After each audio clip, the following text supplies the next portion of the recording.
Hello, hello. Hello, আসসালামু আলাইকুম।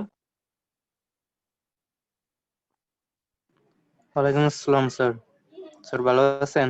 হ্যাঁ, ভালো আছি। আমি এতক্ষণ ধরে কথা বলতেছিলাম, আমার যে মাইক্রোফোনটা অফ করা এটা আমি খেয়াল করি নাই। ও ও জি স্যার। আরে এখনো ক্লাস আমি অনেকক্ষণ ধরে কথা বলতেছি, দেখি আপনারা কেউ কথা বলতেছেন না। তো শুনতে পাচ্ছিলাম না। আমার মাইক্রোফোনটা যে অফ করা, ওই যে নিচের থেকে ওটা একটা সুইচ আছে, আলাদা একটা সুইচ আছে। ওইটা হচ্ছে ম্যানুয়ালি অন অফ করতে হয়। তো ঠিক আছে, আমরা শুরু করি। ঠিক আছে। জি স্যার। জি স্যার। Semiconductor diode. সো আমরা বেসিক্যালি আমাদের চ্যাপ্টার 1টা হচ্ছে সেমিকন্ডাক্টর ডায়োড। এখানে আমরা বেসিক্যালি দেখবো যে আমাদের ডায়োডটা কি দিয়ে তৈরি হয়, এটা অলরেডি আমরা জানি, জাস্ট থিওরিটিক্যাল জিনিসটা দেখবো আমরা। ঠিক আছে। তো এটা হচ্ছে চ্যাপ্টারের অবজেক্টিভ। এখান থেকে বেসিক্যালি আপনাদের কিছু থিওরিটিক্যাল কোশ্চেন থাকবে, কিছু ভাইভা কোশ্চেন থাকবে, এই আর কিছু না। একটা জিনিস আপনারা খেয়াল করে দেখেন, এই লোক, এর নাম হচ্ছে Jack Kilby, Jack Saint Clair Kilby. উনি basically Texas Instrument, TI, Texas ইনস্ট্রুমেন্টের একজন ইঞ্জিনিয়ার ছিলেন। পরে খুব সম্ভবত কো ইনভেন্টর কিছু একজন হয়েছেন। তো উনি একটা আইসি প্রোডাক্ট তৈরি করেছিলেন, আইসি প্রোডাক্ট একটা ক্যামেরার জন্য। এটা খুব সম্ভবত 1958 সালের দিকে, মেবি মেবি বা 57 সালের দিকে কিছু একটা হবে। তো ওইটা তৈরি হয়েছে কবে? সেটা তৈরি হয়েছে আসলে আপনাদের সেমিকন্ডাক্টর ডায়োড বা ট্রানজিস্টর তৈরি হওয়ার প্রায় 10 থেকে 11 বছর পরে। তো সেটা বেসিক্যালি ওটা একটা হিস্টোরিক্যাল জিনিস, ওটা আমাদের আপাতত না জানলেও হবে। আপনারা চাইলে পড়তে পারেন এখান থেকে, এই ইন্ট্রোডাকশনে আছে কিছু। তো এইটা, এই যে দেখেন, এটা হচ্ছে আপনাদের ফার্স্ট ইন্টিগ্রেটেড সার্কিট, মানে হচ্ছে ফার্স্ট আইসি, যেটা হচ্ছে জ্যাক কিলবি তৈরি করেছিলেন 1958 সালে। হ্যাঁ ঠিক আছে, আমি ঠিকই বলছি, 1958 সালে। টেক্সাস ইনস্ট্রুমেন্ট কোম্পানির নাম। টেক্সাস ইনস্ট্রুমেন্ট এখনো পর্যন্ত বিশ্বের সবচেয়ে বড় আইসি কোম্পানিগুলোর মধ্যে একটা, টেক্সাস ইনস্ট্রুমেন্ট, টিআই। আচ্ছা, তো এইটা কবে তৈরি হয়েছে? এটা হচ্ছে 1958, প্রথম আইসি, পৃথিবীর প্রথম আইসি। এই আইসি তৈরি হওয়ার পর এখন কিন্তু আমাদের সবকিছুর মধ্যে আইসি। ইভেন আমরা যেটা কম্পিউটার চালাই, সেই কম্পিউটারের মধ্যে হাজারো আইসি আছে। একটা মাউস চালাই, সেখানে অনেক আইসি আছে। ইভেন আমরা যে সিম কার্ড ইউজ করি, সিম কার্ড, আমাদের ফোনের ভিতরে যে সিম কার্ড ব্যবহার করি, ওইটার মধ্যেও আইসি আছে একটা। এখন কারা কখনো দেখেন নাই যে ওটার মধ্যে আইসি আছে কি নাই? ওটার মধ্যেও আইসি আছে। এই দেখেন, আপনাকে দেখাই আইসি ইনসাইড সিম কার্ড।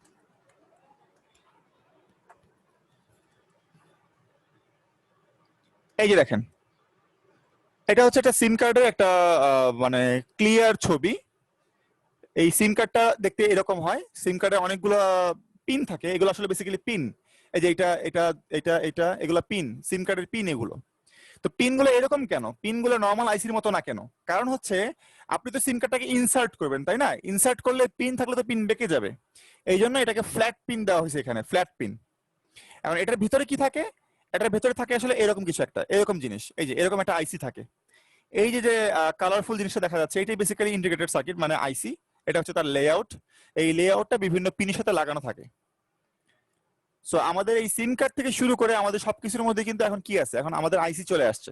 তবে ওই আইসিটা তৈরি হয়েছে কবে? বেশি দিন আগে না, বেশি দিন আগে না, মাত্র 60 বছর আগে, 60 ইয়ার্স। ইন্টিগ্রেটেড সার্কিট 1958 সালে তৈরি হয়েছে এটা।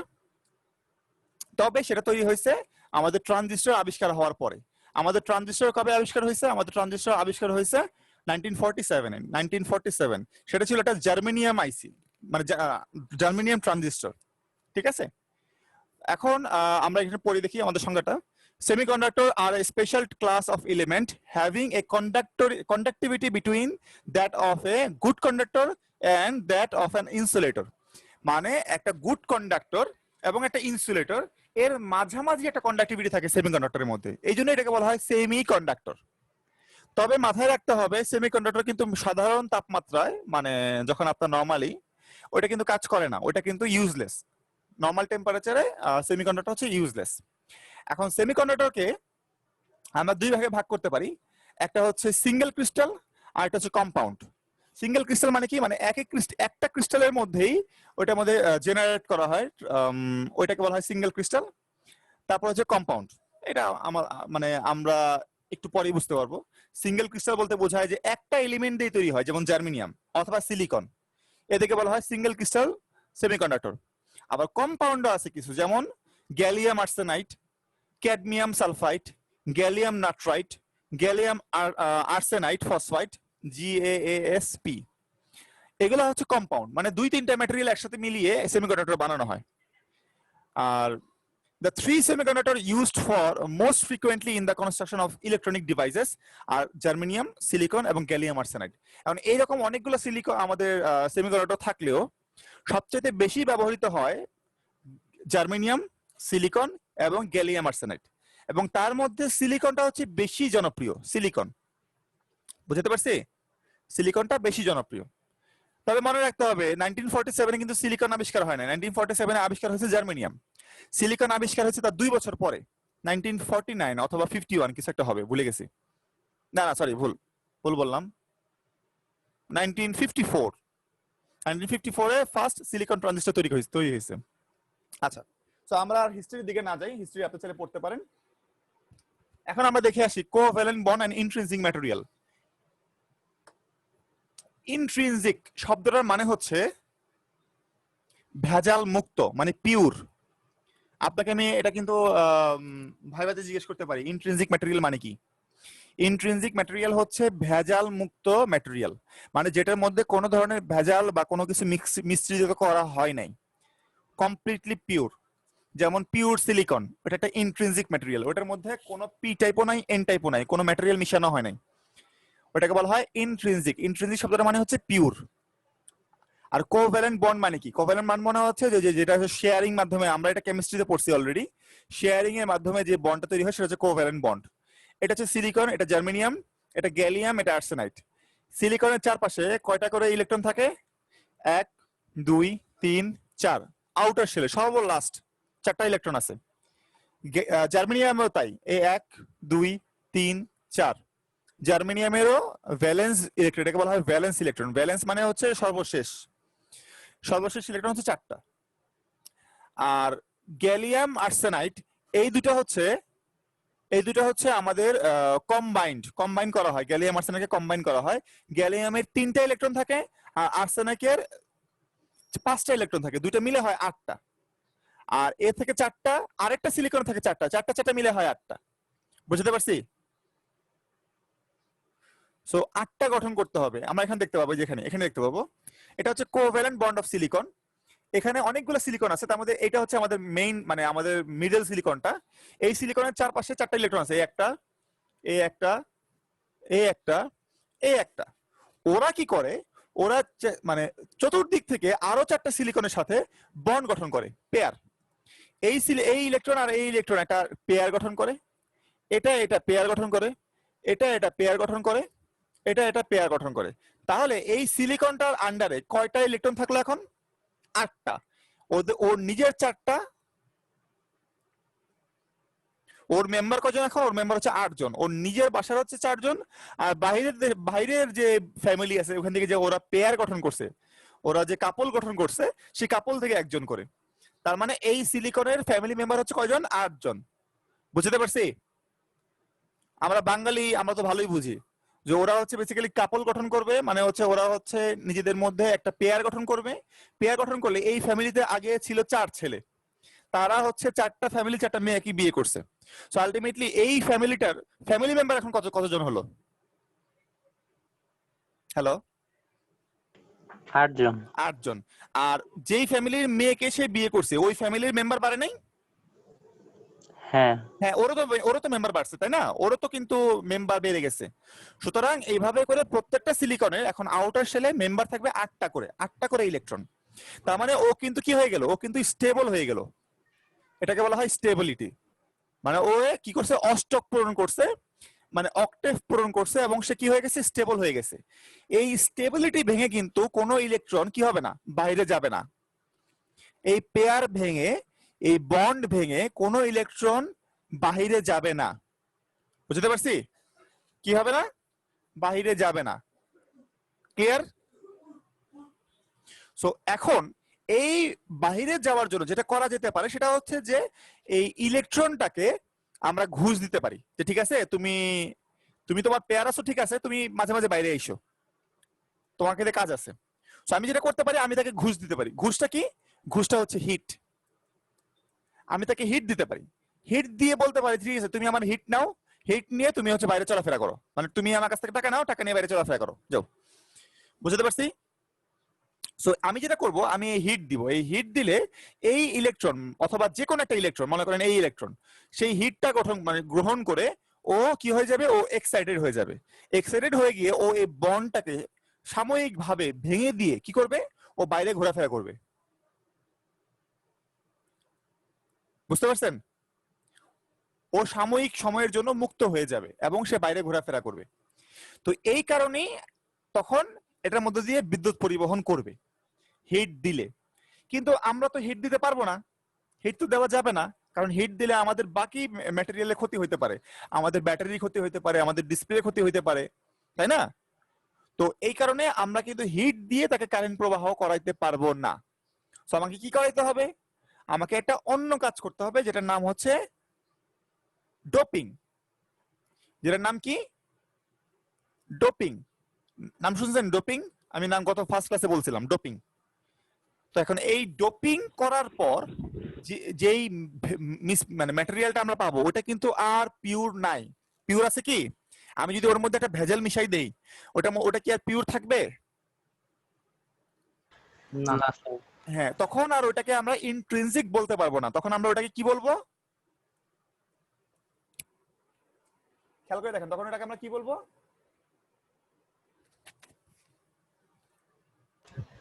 এক্সট্রিনসিক। এক্সট্রিনসিক। এক্সট্রিনসিক মানে হচ্ছে ভেজাল যুক্ত, তার মধ্যে একটা ভেজাল আছে, ঠিক আছে? তাকে আমরা বলবো এক্সট্রিনসিক ম্যাটেরিয়াল। এখন এই semiconductor material that has been subjected to the doping process, মানে যাকে ডোপিং করা হয়েছে, ইজ কল্ড এক্সট্রিনসিক ম্যাটেরিয়াল। এখন একটা ইন্ট্রিনসিক ম্যাটেরিয়ালকে ডোপিং করে এক্সট্রিনসিক ম্যাটেরিয়াল তৈরি করার সময় তাকে দুই ভাবে ফ্যাব্রিকেশন করা যায়, মানে তাকে দুই ভাবে ডোপিং করা যায়, ঠিক আছে? Two extrinsic material of immeasurable importance to semiconductor device of fabrication, একটা হইতে পারে n টাইপ, আরেকটা হইতে পারে কি p টাইপ। n টাইপ হচ্ছে নেগেটিভ টাইপ আর p টাইপ হচ্ছে পজিটিভ টাইপ, এটা বলতে পারেন, অথবা অন্যভাবে বলতে পারেন। এটা অন্য অন্য নামেও রাখতে পারি আমরা, সমস্যা নাই। বাট মাথায় রাখবেন n টাইপ যার মধ্যে ইলেকট্রনের আধিক্য থাকে, মানে ইলেকট্রন বেশি থাকে। p টাইপ যার মধ্যে ইলেকট্রন একটা কম থাকে। বুঝতে পারছি? আর কেমিস্ট্রির ভাষায় যদি কোথাও ইলেকট্রনের আধিক্য থাকে, মানে ইলেকট্রন বেশি থাকে, তাকে আমরা বলবো হচ্ছে নেগেটিভলি চার্জ, তাই না? নেগেটিভ চার্জ মানে হচ্ছে ওই যে নেগেটিভ আয়ন, যেটাকে বলতাম আমরা কেমিস্ট্রিতে। কেমিস্ট্রি পড়ছেন কারা কারা? সবাই পড়ছেন স্কুলে, ভুলে গেছেন তাই না? হ্যালো, আচ্ছা ঠিক আছে, সমস্যা নাই। আর এটা হচ্ছে এন টাইপ, এটা হচ্ছে পি টাইপ। সো আমরা জানি একটা ইলেকট্রন যদি বেশি থাকে তাকে আমরা বলবো নেগেটিভলি চার্জ, মানে হচ্ছে নেগেটিভ আয়ন। আর যদি একটা ইলেকট্রন কেউ ছেড়ে দেয়, মানে ইলেকট্রন তার মধ্যে ঘাটতি আছে, তাকে আমরা বলি পজিটিভলি চার্জ বা পজিটিভ আয়ন। এই জন্য এটাকে ওই যে এন টাইপ বা পি টাইপ বলা হয়। তখন আমরা দেখি এন টাইপ ম্যাটেরিয়াল কি আর পি টাইপ ম্যাটেরিয়াল কি।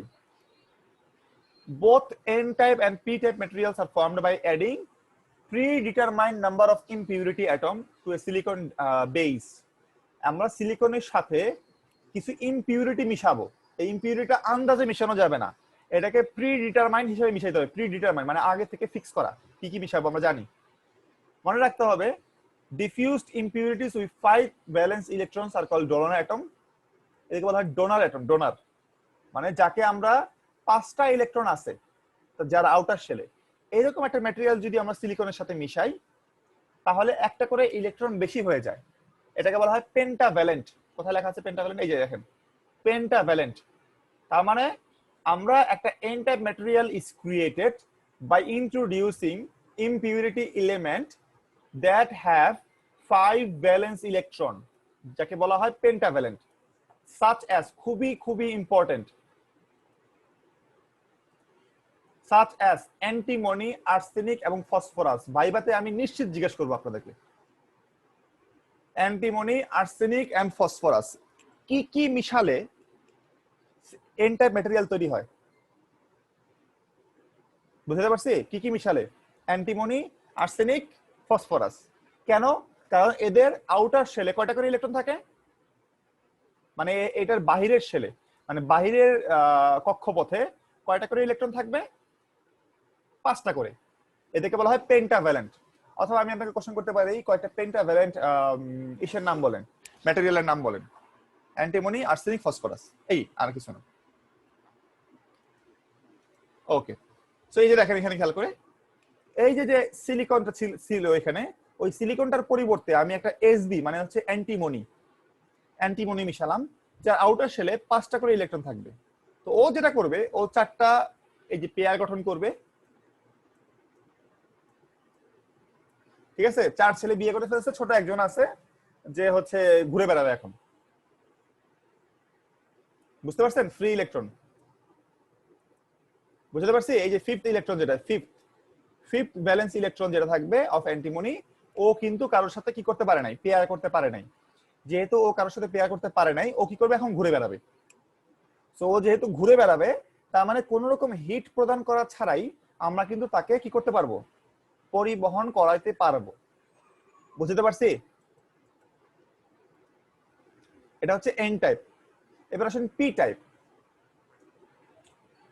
The p type is formed, এখানে দেখেন, the p type material is formed by doping a pure germanium or silicon, মানে পিওর একটা জার্মেনিয়াম অথবা সিলিকনকে ইমপিউরিটি মিশাবো, যার 3টা করে ভ্যালেন্স ইলেকট্রন থাকবে, 3টা করে, 5টা করে না, 3টা করে থাকবে। তার মানে একটা করে কম আছে। এখন সিলিকনের হচ্ছে 4টা, যদি আপনি 5টা করে মিশান তাহলে সেটা হয়ে যাবে এন টাইপ। যদি 3টা করে ইলেকট্রন আছে এইরকম ম্যাটেরিয়াল মিশান তাহলে হয়ে যাবে পি টাইপ। বুঝতে পারছি সবাইকে? এইরকম ম্যাটেরিয়ালকে বলা হয় টেট্রাভ্যালেন্ট। টেট্রা তিনটা টেট্রাভ্যালেন্ট ম্যাটেরিয়াল। এবং কয়টা এক্সাম্পল হচ্ছে কি কি? এক্সাম্পল হচ্ছে বোরন, কি কি আছে? বোরন, গ্যালিয়াম, আর কি? ইন্ডিয়াম। বোরন, গ্যালিয়াম এবং ইন্ডিয়াম, এটা হচ্ছে 3টা টেট্রাভ্যালেন্ট ইলেকট্রন মানে অ্যাটম। এখন খেয়াল করে দেখেন, এটা হচ্ছে বোরন মানে বি। সিলিকনের জায়গায় যদি আমি একটা বোরন দিয়ে পাঠাই তাহলে যেটা হবে, ওর 3টা করে ইলেকট্রন থাকে বাইরে, এই একটা, এই একটা, আর এই একটা। এই যে ইলেকট্রনটা আছে, এই ইলেকট্রনটার মধ্যে কোনো মানে এখানে কোনো ইলেকট্রন নাই, এখানে একটা ফাঁকা জায়গা আছে, ভয়েড। ভয়েড শব্দটা মানে তো আপনারা সবাই জানেন, তাই না? ভয়েড মানে সবাই জানেন না? সিএসসি এর স্টুডেন্ট, হ্যালো। হ্যাঁ, আমরা একটু ব্রেক দিই, আজান হচ্ছে, আজানের জন্য 1 মিনিট ব্রেক দিচ্ছি। ওকে, এইটা এখানে একটা ভয়েড তৈরি হয়েছে। ভয়েড মানে কি? আপনারা সিএসসি স্টুডেন্টরা খুব ভালো জানেন, বলেন তো ভয়েড মানে কি? হ্যালো, জি স্যার বলুন। ভয়েড মানে কি? ভয়েড ভয়েড, স্যার ভয়েড এটা তো আমরা প্রোগ্রামিং এর এই শব্দটা লেখা হয়েছে, ভয়েড, হ্যাঁ, ভয়েড মেইন। হ্যাঁ সেটাই এটা তো, দিস একটা ফাংশন। এটা ফাংশন। আর ভয়েডের আসল মানে কি? ভয়েড স্যার মনে নাই এখন। কোন স্যারকে জিজ্ঞেস করেন নাই ভয়েড মানে কি? স্যার ভয়েডের আসল স্যার অবশ্যই বলেছে স্যার, কিন্তু আমাদেরই মনে নেই। মনে নাই? আচ্ছা, ভয়েড মানে হচ্ছে খালি জায়গা, বুঝতে পারছেন? জি স্যার। ভয়েড মানে হচ্ছে খালি জায়গা, মানে হচ্ছে একটা এমটি স্পেস, এমটি, খালি, যেখানে জি স্যার, আজকে থেকে আর ভুলবো না। না। এখন আপনাদের প্রোগ্রামিং এ ভয়েড কেন ইউজ করে সেটা আপনি ভালো জানেন হয়তোবা, কিন্তু ভয়েডের আসল মানে হচ্ছে এটা খালি, খালি অংশ, খালি জি জায়গা। স্যার, এটা প্রোগ্রামিং এর ক্ষেত্রে আমরা ব্যবহার করেছি ভয়েড এই মেইন। জন্যই জিজ্ঞেস করলাম, আপনারা এই ওয়ার্ডটা আপনারা শুনছেন। অনেকে জিজ্ঞেস করলে তারা বলতে পারে না যে স্যার তারা এটা শুনছে কিনা, জীবনে শুনি নাই, কিন্তু আপনারা শুনছেন তাই বললাম। আচ্ছা দেখেন, এখানে একটা ভয়েড তৈরি হয়েছে, একটা ভয়েড ক্রিয়েট হয়েছে। জাভা প্রোগ্রামিং তো এটাই থাকে বেশি। হ্যাঁ হ্যাঁ, একটা ভয়েড ক্রিয়েট হয়েছে। ভয়েড মানে কি? ভয়েড মানে হচ্ছে যেখানে কিছু নাই। তার মানে এখানে একটা জিরো অথবা একটা প্লাস। প্লাস মানে কি? প্লাস মানে হচ্ছে একটা খালি অংশ, মানে একটা হোল, একটা খালি জায়গা। এটাকে বলা হয় আমাদের ইলেকট্রনিক্স এর ভাষায় এটাকে বলা হবে কি? হোল। এটা আমরা ভয়েড বলবো না, এটাকে আমরা বলবো হোল। হোল মানে একটা গর্ত যেখানে কিছু নাই, বুঝতে পারছি? এটাকে বলতেছি আমরা ইলেকট্রন বা মাইনাস, আর এটাকে বলতেছি আমরা হোল বা কি? প্লাস। ঠিক আছে? হ্যালো হ্যালো, স্যার আপনার কথা বুঝতে পারছি না। হ্যালো হ্যাঁ, শুনতে পাচ্ছেন না? স্যার, আপনার কথা বোঝা যায় না। কেন, কি সমস্যা? হ্যালো, জি স্যার, কথা আপনি আসতেছেন স্যার। এখন ঠিক বোঝা যায় স্যার। এখন ঠিক আছে? স্যার কথা জি, বোঝা স্যার। যায়। হ্যাঁ, এই যে আপনি এখন যে বললেন কথা বোঝা যায়, আপনার কথা আমি খুব ভালো মতো বুঝতে পারছি, কিন্তু যে একটু আগে বললো তার কথা আমি শুনতে পারিনি। স্যার আমি আপনার কথা ক্লিয়ারলি বুঝতে পারতেছি। হ্যাঁ, তার মানে ওই যে ওর মনে হয় নেটওয়ার্কের সমস্যা থাকতে পারে। Sir okay. জি স্যার, এখন শোনা যাচ্ছে স্যার। হুম, এখন ক্লিয়ারলি শোনা যাচ্ছে। আচ্ছা, এখনো আপনারটা আমি শুনতে পাচ্ছি না ঠিক মতো। আচ্ছা, ঠিক আছে, ওকে। আচ্ছা, দেখেন এখন যেটা হচ্ছে এটাকে বলা হয় হোল বা প্লাস, আর ইলেকট্রনকে বলা হয় মাইনাস অথবা ইলেকট্রন, যেটাই বলি আমরা। তো এখানে যেটা হবে, এই কাজটা যেহেতু এখানে একটা খালি অংশ তৈরি হয়েছে, যেটা করতে পারে এই পাশে এখান থেকে একটা ইলেকট্রন এসে এখানে বসতে পারে।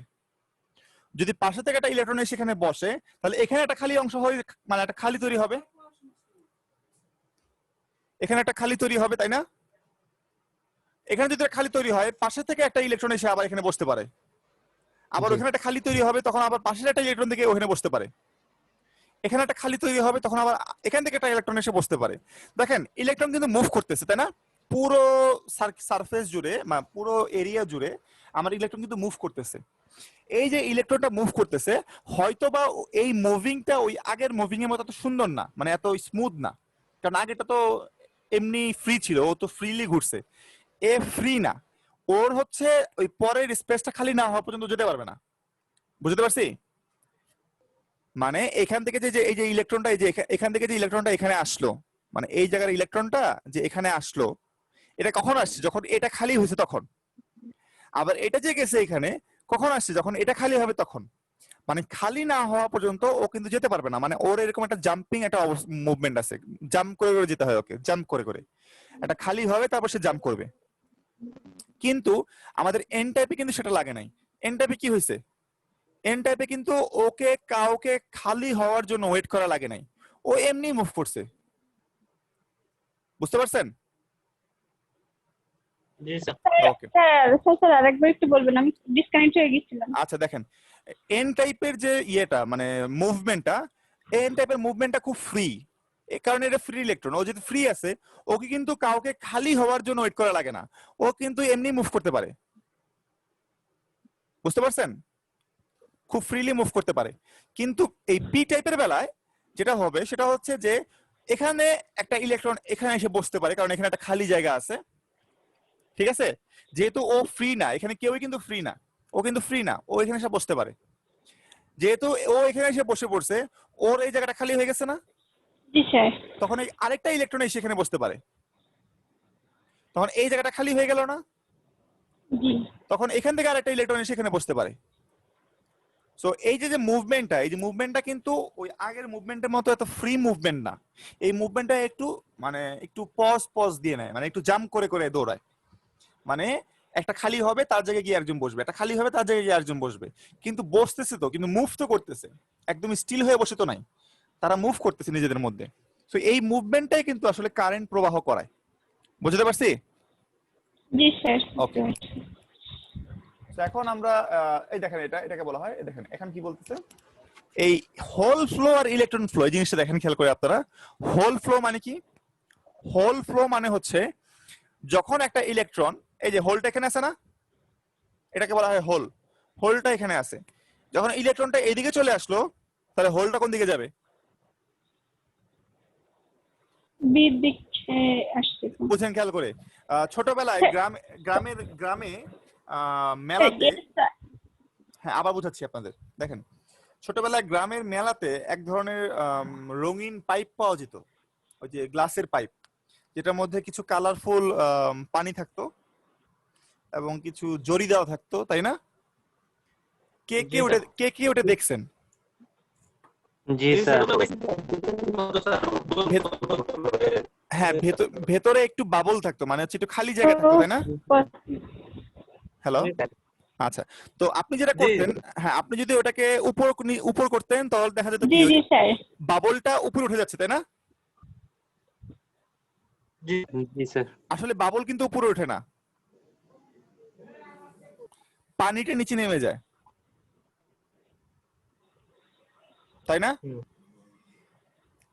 বুঝতে জি, পারছেন? কিন্তু আমরা কিন্তু সেটা দেখি না, আমরা দেখি বাবলটা উপরে উঠে যায়, তাই তো? সো এই যে এই একই ভাবে এই যে ইলেকট্রনটা যে এইদিকে আসলো, এই ইলেকট্রনটা হচ্ছে পানি আর এটা হচ্ছে হোল, মানে হচ্ছে খালি জায়গা। সো ইলেকট্রনটা নিচে নেমে গেল আর হোলটা কি হলো? এখন এটা হয়ে গেল হোল, তাই না? করে বুঝতে পারছেন? ওই ইলেকট্রনটা এখানে চলে আসলো আর এটা হয়ে গেল কি হোল। আবার এখান থেকে একটা ইলেকট্রন কি হবে? হোল। এখানে এসে বসবে আর তখন ওইটা হয়ে যাবে খালি এখন। সো ইলেকট্রন যেই দিকে প্রবাহ করবে, হোল কি হবে? হোল তার বিপরীত দিকে প্রবাহ করবে। বুঝতে পারছি? জি স্যার। আচ্ছা, এখন বলেন তো যে কারেন্টের ফ্লো জি মানে কি? স্যার। কারেন্টের ফ্লো আমরা তো ছোটবেলায় পড়ছি, ফিজিক্স পড়ছি, তারপরে হচ্ছে আরো অনেক কিছু পড়ছি, তাই না? এখন কারেন্ট মানে কি? কারেন্ট কাকে বলে হয়? কাকে কারেন্ট বলে? স্যার ইলেকট্রনের প্রবাহ। ইলেকট্রনের প্রবাহকে কি কারেন্ট বলে? তাই তো মনে হয়। আচ্ছা দেখেন, এবার একটা সার্কিট দেই আপনাদের, একটা নরমাল ওহমস ল এর সার্কিট দেই আমি। একটা রেজিস্টর আছে এখানে। ইলেকট্রন প্রবাহের হারকে তো স্যার কারেন্ট বলে। আচ্ছা জি স্যার। আচ্ছা, আমি দেখাচ্ছি, দেখেন আপনারা এখানে। এখন এখান থেকে কারেন্ট কোন দিকে প্রবাহিত হবে?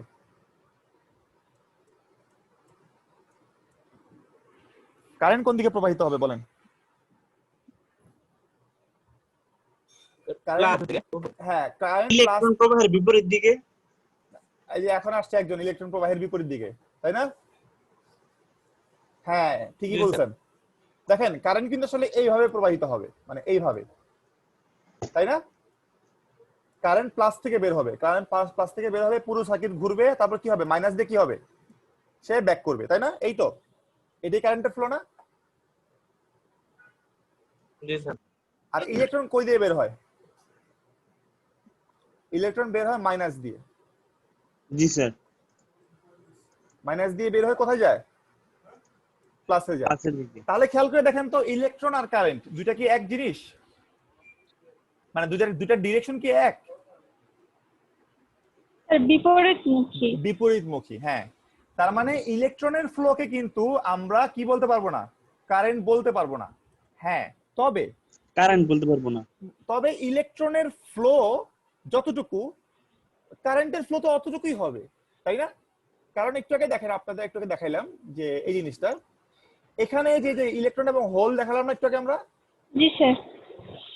দেখালাম না আমরা এখান থেকে একটা ইলেকট্রন এখানে আসবে, আবার হোলটা এখান থেকে এদিকে যাবে। যেই কটা ইলেকট্রন মুভ করবে ওই কটা হোলই তো মুভ করবে, নাকি? জি। তার মানে ইলেকট্রনের ফ্লো আর হোলের ফ্লো সমান, সেম। জি স্যার। তার মানে ইলেকট্রন ইকুয়াল টু কি? হোল। জাস্ট তার ডিরেকশনটা আলাদা, ডিরেকশনটা কি? অপোজিট।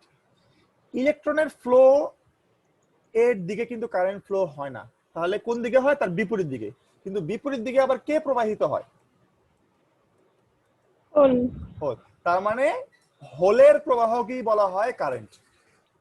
হোলের প্রবাহ কি কারেন্ট? অথবা একটু আগে আপনাদের একজন বন্ধু বলল যে স্যার ইলেকট্রন প্রবাহের বিপরীত দিককে বলা হয় কারেন্ট, তাই না? বিপরীত দিকে যা প্রবাহিত হয় আর কি, তাই তো? কিন্তু দুইটার মান সমান, ইলেকট্রনের প্রবাহ এবং হোলের প্রবাহ, দুইটা প্রবাহের মান মানে রেট, হার সমান। এই জন্য যদি কেউ বলে যে কারেন্টের মান কত, মান মান মানে ভ্যালু, মানটা কিন্তু বলতে পারি আমরা ইলেকট্রনের প্রবাহ সমান। যদি কেউ বলে দিক কোনটা, দিক কিন্তু ইলেকট্রনের দিক না। কোন দিক? ইলেকট্রনের বিপরীত দিক, মাথা থাকবে? জি স্যার। তার মানে হোলের দিক, হোল, হোল ফ্লো, হোল ফ্লোকেই বলা হয় আমার কারেন্ট ফ্লো। আচ্ছা, তো এটা গেল। এখন আসি মাইনরিটি ক্যারিয়ার এবং মেজরিটি ক্যারিয়ার। এই জিনিসটা একটু একটু কমপ্লিকেটেড, তবে আপনারা বুঝতে পারবেন আশা করি। সেটা হচ্ছে, এইটা ছিল একটা এন টাইপ ম্যাটেরিয়াল, তাই না? এন টাইপ, এন টাইপ ম্যাটেরিয়ালের মধ্যে কে মুভ করে? Sir electron. ইলেকট্রন। তার মানে কি বলতে চাচ্ছেন যে এর মধ্যে খালি ইলেকট্রনই মুভ করবে, এর মধ্যে কোনো হোল নাই, এটা বলতে চাচ্ছেন?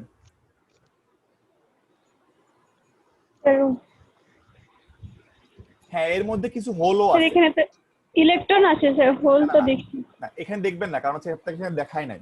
মনে করেন যে কোটি কোটি কোটি কোটি ইলেকট্রন আপনার কাছে আছে, আপনার ওই ম্যাটেরিয়ালটার মধ্যে কোটি কোটি ইলেকট্রন আছে, তার মধ্যে কি হাজার হাজার হোল থাকবে না? কোটি কোটি ইলেকট্রন যেখানে থাকবে তার মধ্যে কি কিছু হাজার হাজার হোল থাকতে পারে না? জি স্যার। থাকতে পারে। তো এটাকেই বলা হয় মাইনরিটি। বুঝতে পারছি এটাকে কি বলা হয়? মানে কোটি কোটি Minority. ইলেকট্রনের মধ্যে হাজার হাজার বা শত শত কিছু হোল থাকে, এটাকে বলা হয় মাইনরিটি। এইটাকে বলা হয় মাইনরিটি ক্যারিয়ার। আর ইলেকট্রনকে কি বলা হবে? Majority career. যে মেজরিটি মানে এন টাইপের মধ্যে আপনার ইলেকট্রন হচ্ছে মেজরিটি ক্যারিয়ার, আর হোল হচ্ছে মাইনরিটি ক্যারিয়ার। বুঝতে পারছি? জি স্যার, বুঝছি। এখন এই মেজরিটি ক্যারিয়ার মানে হচ্ছে ইলেকট্রন, এই ইলেকট্রন যে কারেন্ট প্রবাহ করাবে ওটাকে বলবো আমরা মেজরিটি কারেন্ট। আর হোলের কারণে যদি আমি আবার বলছি, যদি হোলের কারণে যদি কোনো কারেন্ট প্রবাহিত হয় তাকে আমরা বলবো মাইনরিটি কারেন্ট। নরমালি আমরা এটাকে ইগনোর করতে পারি, এটাকে আমরা কি করতে পারি? ইগনোর করতে পারি, কারণ ইগনোর করতে পারি। এটা এত কম সংখ্যায়, এত ছোট, এটাকে আমরা ইগনোর করতে পারি। বুঝতে পারছি? মাইনরিটি ক্যারিয়ার এটাকে আমরা কি করতে পারি? ইগনোর করতে পারি। তবে আমরা জেনে থাকা ভালো। এন টাইপের মধ্যে মেজরিটি ক্যারিয়ার কে? ইলেকট্রন। মাইনরিটি ক্যারিয়ার কে তাহলে? হোল। আর পি টাইপের মধ্যে কি হবে? পি টাইপের মধ্যে আমার মেজরিটি ক্যারিয়ার কে? হোল। হোল। মাইনরিটি কে? ইলেকট্রন। হ্যাঁ, তার মানে হচ্ছে দুই একটা ফ্রি ইলেকট্রন থাকতে পারে, থাকবেই তা না, থাকতে পারে, তবে সেটা খুবই খুবই খুবই কম থাকতে পারে। কিন্তু আমি আবার বলছি, দুই একটা ফ্রি ইলেকট্রন থাকতে পারে, ওটা হচ্ছে মাইনরিটি ক্যারিয়ার। বুঝতে পারছি? তো এই যে মেজরিটি ক্যারিয়ার যে কারেন্ট প্রবাহ করায় ওটাকে বলা হয় মেজরিটি কারেন্ট। আর মাইনরিটি ক্যারিয়ার যদি কোনো কারেন্ট প্রবাহিত করাইতে পারে তাকে আমরা বলবো মাইনরিটি কারেন্ট। ওকে, এই যে দেখাচ্ছে এখানে, এখানে যেমন এটা হচ্ছে এন টাইপ, এটাতে এখানে প্রচুর ইলেকট্রন আছে, প্রচুর। এই যে একটা, দুইটা, তিনটা, চারটা, পাঁচটা, ছয়টা, সাতটা, আটটা, নয়টা, 10টা, 11টা, 12টা, 13টা। তো এটাই বেশি, মাইনাসই বেশি, তাই না? বুঝতে পারছি? আর এই প্লাস গুলা কি? প্লাস গুলো কোনো কাজের জিনিস না, প্লাস গুলা কিছু না। কিন্তু খেয়াল করে দেখেন কিছু হোলও কিন্তু আছে না? একটা, জি স্যার। দুইটা, তিনটা, মানে অনেকগুলা ইলেকট্রনের ভিড়ে, মুক্ত ইলেকট্রনের ভিড়ে কয়েকটা হোলও কিন্তু আছে। এগুলোকে বলা হয় মাইনরিটি ক্যারিয়ার। এটাকে আমরা ইগনোর করতে পারি, আমরা চাইলে ইগনোর করতে পারি। হ্যাঁ, এবং আমরা ইগনোর করব। আমরা কি করব? আমরা ইগনোর করব এটাকে। এটা হচ্ছে এন টাইপ। পি টাইপের মধ্যে কি হবে? পি টাইপের মধ্যে আপনার অনেক হোল আছে, এই যে হোল হোল হোল হোল, অনেক হোল, প্রচুর হোল আছে, কিন্তু দুই একটা ফ্রি ইলেকট্রন আছে। যে খেয়াল করে দেখেন, এই একটা, দুইটা, তিনটা, দেখছেন খেয়াল করে? দুই একটা ফ্রি ইলেকট্রন আছে। এগুলো কিন্তু ফ্রি না, এগুলো ফ্রি না, এগুলো আটকানো, এগুলো ফ্রি না। কিন্তু ফ্রি হচ্ছে যেগুলোর মধ্যে কোনো কিছু ইয়া নাই, এগুলো ফ্রি, এগুলো হচ্ছে মাইনরিটি ক্যারিয়ার। আচ্ছা, এবার আসি আমরা সেমিকন্ডাক্টর ডায়োড। এটা আমরা অলরেডি দেখে ফেলছি, এটা আমরা ভিডিওতে অলরেডি দেখে ফেলছি। তো এখানে আপনারা যেটা করবেন, আজকে আপনাদের একটা কাজ দিব। আমি কি আপনাদেরকে এই বইটা দিছি? না স্যার। আমি পাই না স্যার। হ্যাঁ হ্যাঁ, কি বলেন? না স্যার, দেওয়া হয়নি। আচ্ছা, দেওয়া হয় নাই, তাহলে আমি এখনই আপনাদেরকে দিচ্ছি। দেখেন, আমি রিজিউম রেকর্ডিং করলাম। সো সেমিকন্ডাক্টর ডায়োড, সো এই ডায়োডের তিনটা অপারেশন মোড আছে। একটা হচ্ছে নো বায়াস, মানে যখন আমি কোনো ব্যাটারি লাগাবো না, নো ভোল্টেজ। নো বায়াস মানে নো অ্যাপ্লাইড বায়াস, মানে হচ্ছে এটাকে বলা হয় no bias condition. No bias, কি নাম? নো বায়াস, মনে রাখবেন। আচ্ছা, আরেকটা আছে, দেখেন নো বায়াসে কি হয়, আমি যখন কোনো ব্যাটারি লাগাই না, এখানে কোনো ব্যাটারি নাই, মানে 0 ভোল্ট, তখন যেটা হবে একটা ডিপ্লেশন লেয়ার ক্রিয়েট হবে এখানে। ডিপ্লেশন লেয়ার দেখছেন খেয়াল করে? জি স্যার। সো এটার মধ্যে তখন কি থাকবে? কারেন্ট কি হবে? কারেন্ট হবে 0, কারণ কোনো ব্যাটারি তো নাই, কারেন্ট কেমনে হবে? আচ্ছা, এরপরে আসি আমরা reverse bias condition. Reverse bias, এটা আমি অলরেডি আপনাদেরকে সেদিন ভিডিও দিয়ে এক্সপ্লেইন করছিলাম। আপনারা ওই ভিডিওটা আবার দেখবেন এবং এই লেকচারটা আপনারা পড়বেন, কারণ এটা সম্পূর্ণ থিওরি। ঠিক আছে, তো এখন খেয়াল করে দেখেন, যদি আমি ব্যাটারিটাকে উল্টো করে লাগাই, উল্টো মানে কি, মানে হচ্ছে আমি এন টাইপের সাথে পজিটিভ লাগাবো আর পি টাইপের সাথে নেগেটিভ লাগাবো, মানে উল্টো করে লাগাবো, তাহলে কি হবে, আমাদের ডিপ্রেশন লেয়ারটা বড় হয়ে যাবে। একটু আগে আমার ডিপ্রেশন লেয়ার ছিল ছোট চিকন, এখন এটা আরো বড় হয়ে গেছে, তার মানে এখন ইম্পসিবল, কোনো কারেন্ট ফ্লো করবে না। বুঝতে পারছি? যদিও একটা মাইনরিটি কারেন্ট থাকতে পারে, একটা মাইনরিটি কারেন্ট থাকতে পারে, কারণ মাইনরিটি কারেন্ট উল্টো দিকে চলবে, কিন্তু মেজরিটি কারেন্ট জিরো হবে। মেজরিটি কারেন্ট কি হবে? জিরো হবে। মাইনরিটি কারেন্ট বল দেখেন, একটা মাইনরিটি কারেন্ট থাকতে পারে, কারণ মাইনরিটি কারেন্ট উল্টো দিকে চলে, কিন্তু কোনো মেজরিটি কারেন্ট থাকবে না, জিরো। আচ্ছা, এবার আসি আমরা পরেরটাতে, সেটা হচ্ছে ফরওয়ার্ড বায়াসে। যখন আমরা ফরওয়ার্ড বায়াস অ্যাপ্লাই করবো, মানে একটা ব্যাটারি লাগাবো, সেই ব্যাটারিটা আমরা যখন এইভাবে পি টাইপের সাথে পজিটিভ আর এন টাইপের সাথে কি লাগাবো, নেগেটিভ লাগাবো, তখন কি হবে, তখন আমার ডিপ্রেশন লেয়ারটা অনেক চিকন হয়ে যাবে এবং এখন এখান দিয়ে কি হবে, কারেন্ট ফ্লো করবে। কত কারেন্ট ফ্লো করবে? মেজরিটি কারেন্ট ফ্লো করবে, মাইনরিটি করবে না। হ্যাঁ করবে, মাইনরিটি সবসময় উল্টো দিকেই চলে, মাইনরিটিও করবে, তবে মাইনরিটি খুবই খুবই খুবই কম, যেটাকে আমরা এটাকে ইগনোর করতে পারি, এটাকে আমি জিরো ধরতে পারি, এটাকে আমরা কি করতে পারি, জিরো ধরতে পারি। আচ্ছা, এখন যদি আমরা এই যে ভোল্টেজটা আছে, এই ভোল্টেজের সাথে কারেন্টকে আমরা প্লট করি, তাহলে আমরা এরকম একটা গ্রাফ পাবো।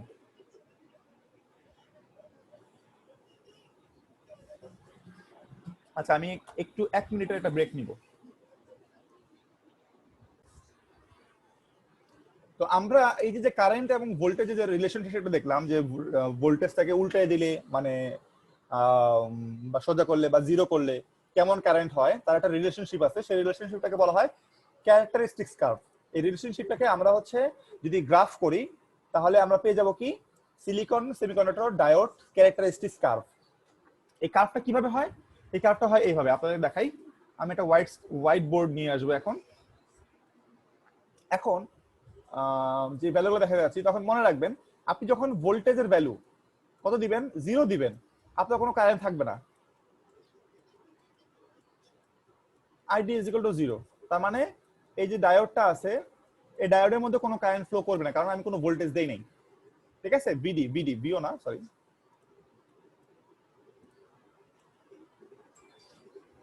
যদি ভোল্টেজ জিরো থাকে আমার কারেন্ট হবে কি, জিরো, অবভিয়াসলি থাকবে। তাহলে আমি একটা গ্রাফ ড্র করি, দেখেন ভালো মতো।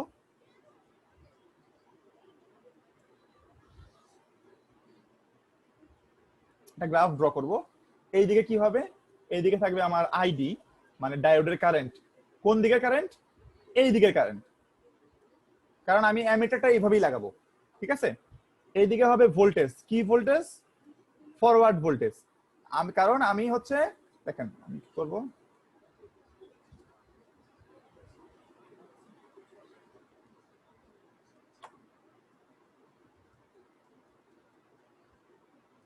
আমি একটা অ্যামিটার লাগাবো, যেটা এই দিকে থাকবে, কারেন্ট এই দিক দিয়ে ঢুকবে।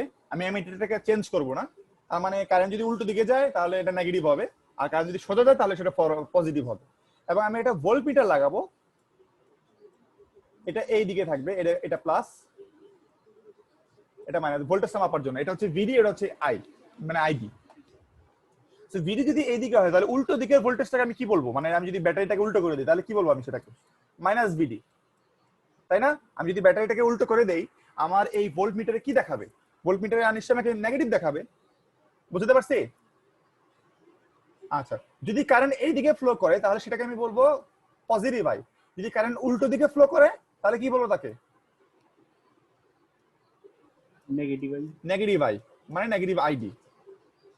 তো খেয়াল করে দেখেন, যখন আমি কোনো ভোল্টেজ দিব না, যখন আমি কোনো কি করব না, কোনো ভোল্টেজ দিব না, যখন এখানে ভোল্টেজ জিরো হবে, তখন আমার কারেন্ট কি হবে, কারেন্ট জিরো হবে না এটা? স্যার আচ্ছা, তবে এরপর আমি কি করলাম, ভোল্টেজটাকে বাড়ালাম, 0.1 করলাম, তো তখন কারেন্ট কি হবে, তখনও জিরো হবে, কারণ 0.7 পর্যন্ত ও কিন্তু বাড়বে না। 0.2 দিলাম, তখনও জিরো, 0.3 দিলাম তখনও কি, তখনও 0। 0.4 দিলাম তখন হালকা একটু বাড়বে, কিন্তু সেটা 0ই ধরা যায়। তারপর 0.5 ভোল্ট দিলাম, একটুখানি বাড়বে। 0.6 দিলাম, একটুখানি বাড়বে। এটাকে নেগলেক্ট করা যায়, এটাকে আমরা 0ই ধরতে পারি। 0.7 যখন দিব তখন কারেন্ট আস্তে আস্তে বাড়া শুরু করবে। 0.8 দিলে কারেন্ট অনেক বেড়ে যাবে। 0.9 দিলে কারেন্ট অনেক বেড়ে যাবে। আর 1 ভোল্ট দিলে কারেন্ট অনেক বেড়ে যাবে। বুঝতে পারছি? জি স্যার। তো কারেন্টটাকে আমি যদি এখন এটাকে যদি ইয়ে করি, তো আমরা দেখবো আমাদের গ্রাফটা কেমন হচ্ছে এইরকম। তো আমরা মোটামুটি ধরে নেই যে আমাদের 0.7 এ, এটা হচ্ছে 0.7 সিলিকনের বেলা 0.7 এই ও মোটামুটি বেড়ে গেছে। আসলে কিন্তু ও 0.7 এর অনেক আগেই বেড়ে যায়। আবার অনেক সময় সে 0.7 এর পরেও কিন্তু অত বাড়ে না। এটা সিলিকনের ম্যাটেরিয়ালের উপর ডিপেন্ড করবে, মডেলের উপর ডিপেন্ড করবে। সিলিকনটা কি বেশি কনসেন্ট্রেটেড, ইলেকট্রন কি বেশি না ইলেকট্রন কম, না ভেজালটা বেশি ভেজালটা কম, এটার উপর ডিপেন্ড করবে। তবে অন এভারেজ আমরা 0.7 ধরে নিই অন এভারেজ। আচ্ছা, এবার এটাকে আমরা মিলি অ্যাম্পিয়ার রেঞ্জে রাখি। মিলি অ্যাম্পিয়ার রেঞ্জে মনে রাখবেন, এটা ভোল্ট। আচ্ছা, এখন বিপরীত সাইডে আমরা খেয়াল করি। বিপরীত সাইডে যদি আমি এই ব্যাটারিটাকে উল্টে দেই,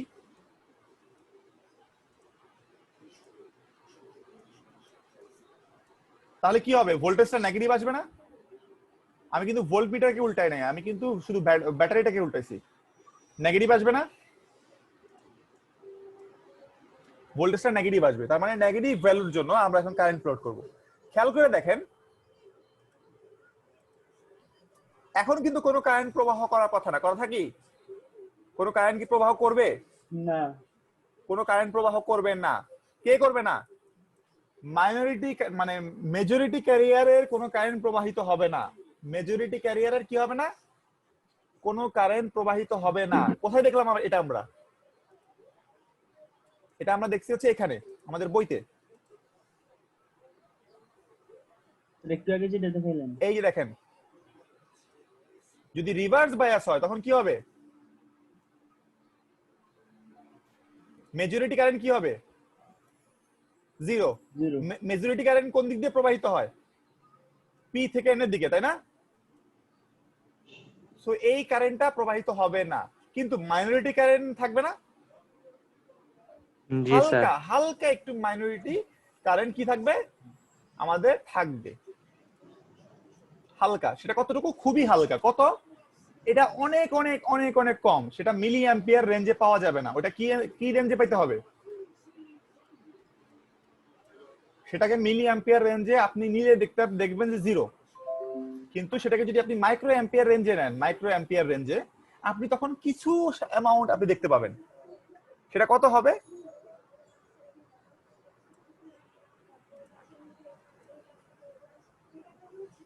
খুবই খুবই খুবই কম। এটা হচ্ছে মাইক্রো অ্যাম্পিয়ার, মানে হচ্ছে খুবই কম। 1 মিলি অ্যাম্পিয়ারের কি হবে? 1000 ভাগের 1 ভাগ হইতে পারে, মানে এত কম। তারপরেও সেটাকে আমরা দেখাইলাম আর কি এখানে। এটা মাইনরিটি কারেন্ট। আচ্ছা, আমি এখন এই ভোল্টেজটাকে বাড়াচ্ছি। এখানে প্রচুর প্রেসার তৈরি হইতেছে।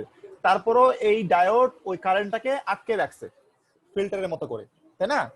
ফিল্টারের মতো করে, ভালভের মতো করে ওইটাকে আটকে রাখছে। এক সময় এমন হবে না যে আমি ব্যাটারিটাকে বাড়াতে এখানে ইলেকট্রনের চাপ এত বেড়ে গেল ওই ভালভ ছিঁড়ে গেল? হতে পারে না? ওই যে নদীর বাঁধের মতো, যে নদীর পানির পরিমাণ এত বেড়ে গেল বাঁধটা ভেঙে গেল, হতে পারে না এরকম? জি স্যার। তখন কি হবে? তখন কি অল্প অল্প পানি ঢুকবে নাকি অনেক পানি ঢুকবে একসাথে? একসাথে স্যার অনেক। হ্যাঁ, তখন যেটা হবে, তখন অল অফ এ সাডেন মানে হঠাৎ করে কারেন্টের পরিমাণ অনেক বেড়ে যাবে। কোন দিকে বেড়ে যাবে? সোজা কারেন্ট নাকি উল্টো দিকে কারেন্ট, মানে বিপরীত দিকে কারেন্ট? বিপরীত দিকে। তখন আর ডায়োড থাকবে না, সে হয়ে যাবে মানে ড্যামেজ, সে নষ্ট হয়ে যাবে তখন। এই যে পয়েন্টটা, এই পয়েন্টটাকে বলা হয়, মনে রাখবেন, এই পয়েন্টটাকে কি বলা হয়? Breakdown sir. হ্যাঁ, ব্রেকডাউন পয়েন্ট। Breakdown point. আর এই যে যেই ভোল্টেজটা দিলে, এখানে যত ভোল্টেজ দিলে এই ব্রেকডাউনটা ঘটবে, এই ভোল্টেজটাকে বলা হয় কি?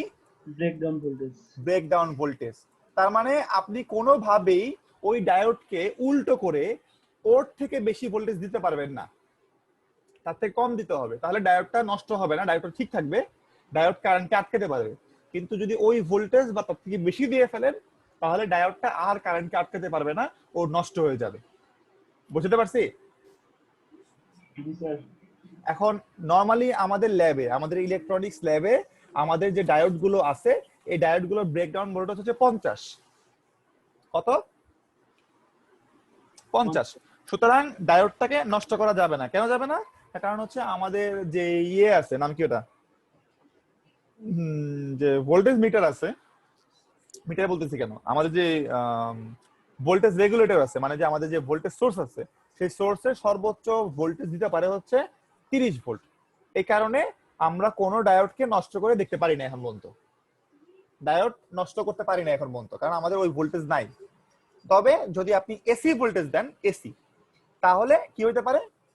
তাহলে নষ্ট হইতে পারে, কারণ এসি ভোল্ট তো 220 হয়, তাই না? 220 ভোল্ট নষ্ট হইতে পারে। কিন্তু এসি ভোল্টটাকে সরাসরি এইভাবে 50 ভোল্টের ডায়োডের মধ্যে লাগানোটা খুবই রিস্কি। আপনার পুরো বাড়ির সার্কিট ব্রেকার পুড়ে যেতে পারে শর্ট সার্কিট হয়ে। বুঝতে পারছেন? সো এই জন্য ওইটাও আমরা মানে কখনো করতে পারি নাই। সো আপনারা এই ব্রেকডাউন ভোল্টেজটা বুঝতে পারছেন? জি স্যার। আচ্ছা, এই ব্রেকডাউন ভোল্টেজটাকে সংক্ষেপে কি বলা হয়? অনেকে বিডিভি বলে, অনেকে পিক রিভার্স ভোল্টেজ বলে, অনেকে পিক ইনভার্স ভোল্টেজ বলে। মানে পিক মানে কি? পিক মানে সর্বোচ্চ, রিভার্স মানে হচ্ছে রিভার্স দিকে, আর ভোল্টেজ মানে হচ্ছে রিভার্স ভোল্টেজ, সর্বোচ্চ কত ভোল্টেজ আমি দিতে পারবো।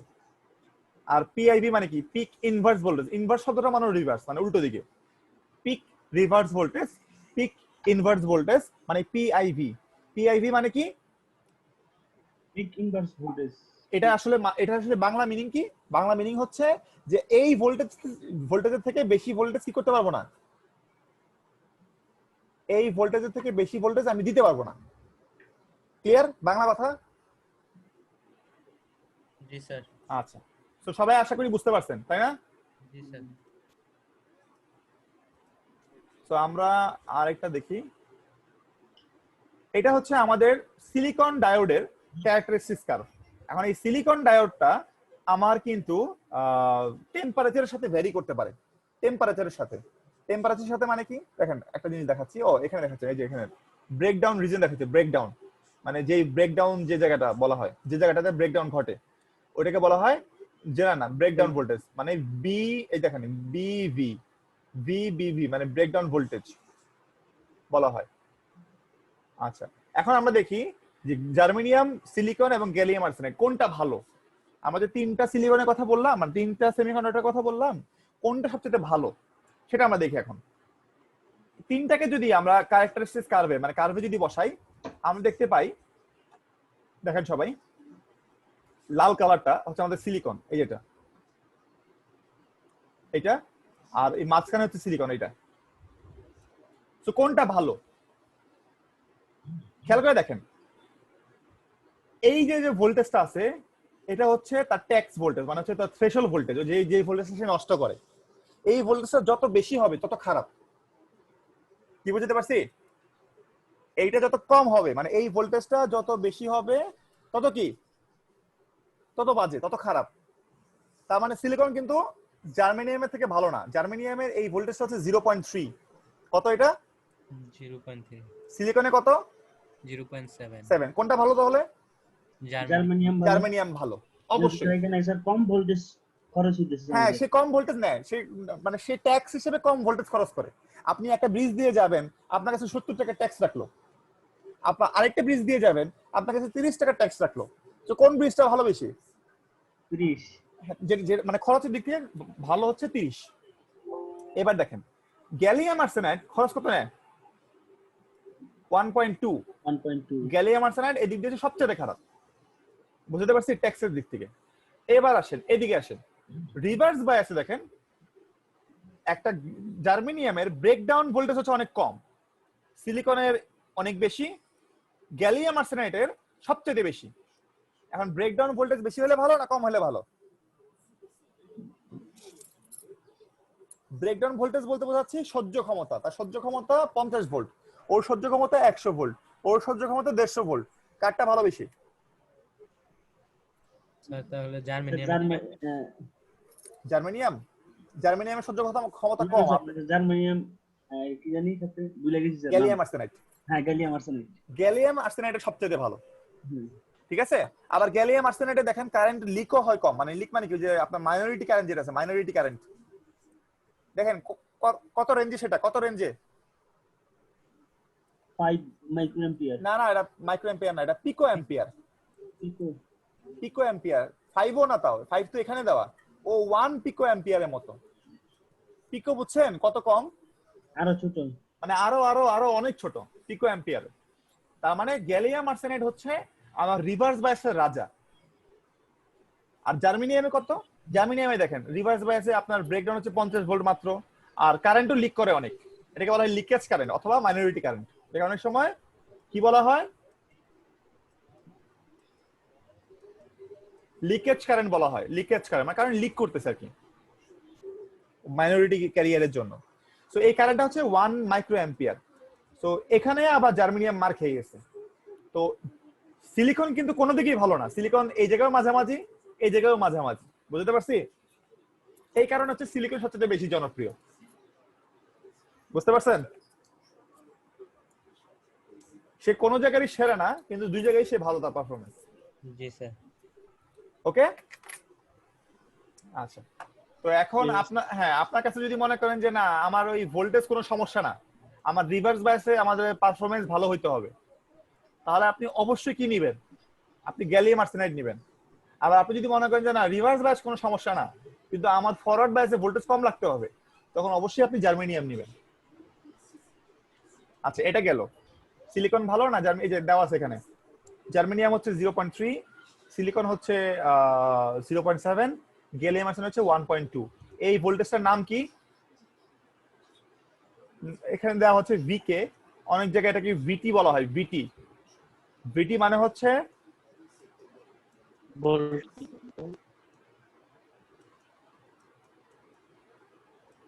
Threshold voltage. দেখে অনেক সময় থ্রেশহোল্ড ভোল্টেজ বলা হয়, অনেক সময়, সবসময় বলা হয় থ্রেশহোল্ড ভোল্টেজ। এটাকে ভিকে বা ভিটি দিয়ে প্রকাশ করা হতে পারে।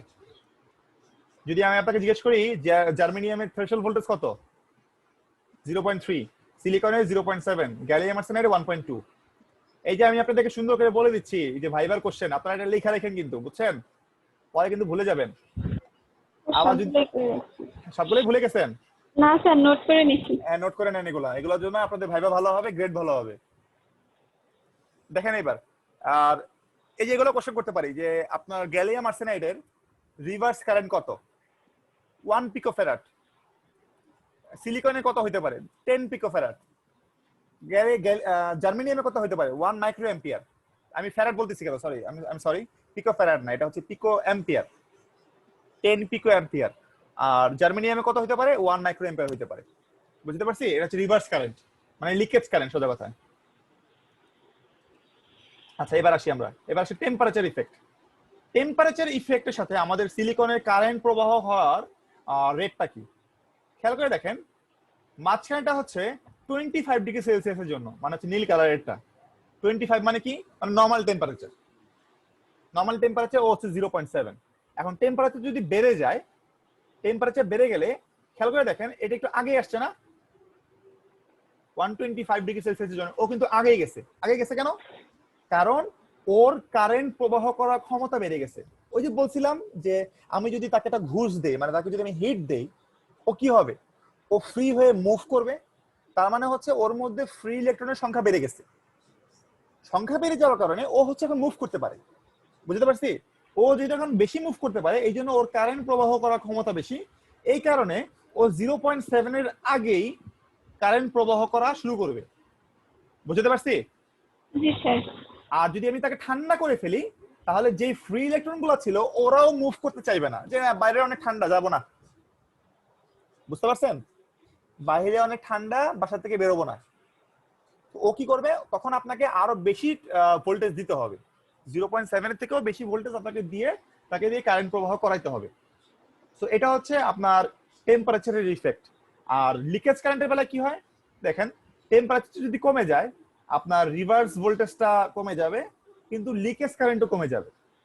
আর টেম্পারেচার যদি বেড়ে যায় আপনার রিভার্স ভোল্টেজটাও বেড়ে যাবে কিন্তু লিকেজ কারেন্টটাও বেড়ে যাবে।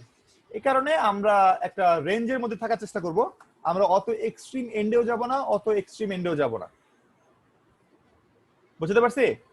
আমাদের টেম্পারেচারটা একটা ইফেক্ট, টেম্পারেচার কন্ট্রোল করাটা খুবই ইমার্জেন্সি একটা বিষয় আমাদের জন্য। এই জন্য দেখবেন আপনাদের কম্পিউটারে যদি আপনাদের টেম্পারেচার বেড়ে যায় ও কিন্তু শাটডাউন হয়ে যায় না? জি স্যার।